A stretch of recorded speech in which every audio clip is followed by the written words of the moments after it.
Hello students. भारतीय संविधान का आज का जो एक क्लास है यह 8वां लेक्चर होने वाला है।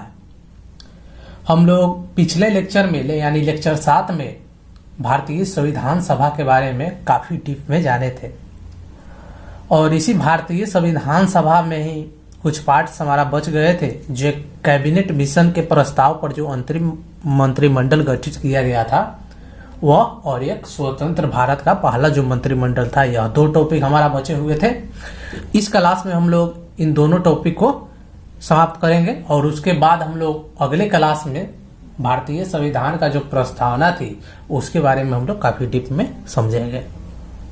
भारतीय संविधान का ये 8वां लेक्चर है। अगर आप पिछले लेक्चर ये सब नहीं देखे हैं तो भारतीय संविधान के नाम से प्लेलिस्ट बना हुआ है, उसको आप जरूर देखें। हम लोग शुरू से लेकर लास्ट तक भारतीय संविधान को काफी डीप में कवर करेंगे। तो हम लोग इसको आज के क्लास को शुरू करते हैं। कैबिनेट मिशन जो 1945 में एक प्रस्ताव लाया और उसी प्रस्ताव पर जो है अंतरिम मंत्रिमंडल का गठन 2 सितंबर 1946 ईस्वी को किया गया और इस मंत्रिमंडल में जो मंत्री थे उन सब का नाम और विभाग के उनके क्या क्या विभाग थे हम इसको देखेंगे। तो पहले है जवाहरलाल नेहरू।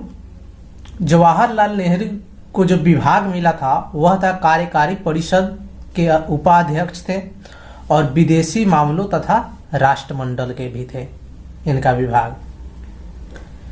दूसरा है वल्लभ भाई पटेल। इनका जो विभाग था गृह, सूचना तथा प्रसारण का था। तीसरा है बलदेव सिंह। इनका जो विभाग था वह रक्षा का था, यानी यह बलदेव सिंह जो थे यह रक्षा मंत्री थे। चौथा है जॉन मथाई। इनका जो विभाग मिला था वह उद्योग तथा आपूर्ति का था। पांचवा है सी राजगोपालाचारी, यह शिक्षा मंत्री थे। छठा है CH भाभा। इनका जो विभाग मिला था वह कार, खान एवं बंदरगाह का विभाग था। सातवां है राजेंद्र प्रसाद। इनका जो विभाग मिला था वह खाद्य एवं कृषि से संबंधित विभाग था इनका। आठवां है आसफ अली। इनका यह जो थे रेलवे मंत्री थे। और नौवां है जगजीवन राम, यह श्रम मंत्री थे।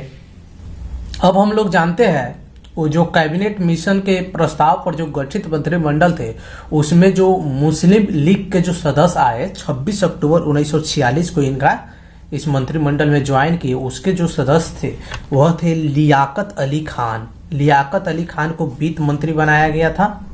उसके बाद है आई चुंदरीगर, इनको वाणिज्य मंत्री बनाया गया। उसके बाद है अब्दुल रब नस्तर, इनको संचार मंत्री बनाया गया था। और उसके बाद है जोगेंद्र नाथ मंडल, इनको विधि मंत्री बनाया गया था और बंगाल SCF के चीफ थे। गजानतर अली खान, इनको स्वास्थ्य मंत्री बनाया गया था। कैबिनेट मिशन के प्रस्ताव के बाद जो मंत्रिमंडल गठित हुआ यह कुल 14 मंत्रियों के नाम थे कि इनको कौन कौन विभाग मिला था।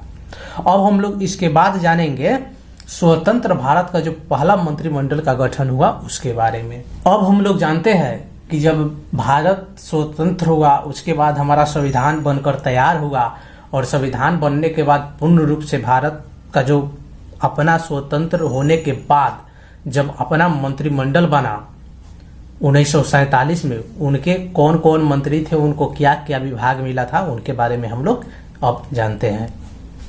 पहले है जवाहरलाल नेहरू। इनको देश का प्रथम प्रधानमंत्री बनाया गया और इनके और भी विभाग थे राष्ट्रमंडल तथा विदेशी मामलों और वैज्ञानिक शोध से जुड़े इन सभी विभागों को जवाहरलाल नेहरू देखते थे। दूसरा है सरदार वल्लभ भाई पटेल। इनको गृह मंत्री बनाया गया तथा सूचना एवं प्रसारण मंत्री और राज्यों को मामलों के देखने के लिए जो है सरदार वल्लभ भाई पटेल को इनको इस विभाग में जिम्मेवारी दी गई। तीसरा है डॉक्टर राजेंद्र प्रसाद। इनको जो है खाद्य एवं कृषि का विभाग मिला। चौथा है मोहम्मद अब्दुल कलाम आजाद। इनको शिक्षा विभाग मिला। पांचवा है जॉन मथाई। इनको रेलवे एवं परिवहन विभाग मिला। छठा है डॉक्टर B.R. अम्बेडकर, इनको विधि मंत्री बनाया गया। सातवां है जगजीवन राम, इनको श्रम मंत्री बनाया गया। सरदार बलदेव सिंह को रक्षा मंत्री बनाया गया। राजकुमारी अमृत कौर को स्वास्थ्य मंत्री बनाया गया। C.H. भाभा को वाणिज्य मंत्री बनाया गया। रफी अहमद किदवई को संचार मंत्री बनाया गया। R.K. शनमुगम सेठी को वित्त मंत्री बनाया गया। डॉक्टर श्यामा प्रसाद मुखर्जी को उद्योग एवं आपूर्ति मंत्री बनाया गया। लास्ट में B.N. गाडगिल को कार्य, खान एवं ऊर्जा मंत्री का विभाग सौंपा गया। जो भारतीय संविधान सभा का लेक्चर था, इसी के साथ हम लोग का भारतीय संविधान सभा का जो टॉपिक था वह हमारा समाप्त होता है। और अगले क्लास में हम लोग भारतीय संविधान के जो प्रस्तावना थे उनके बारे में हम लोग काफ़ी डीप में चर्चा करेंगे।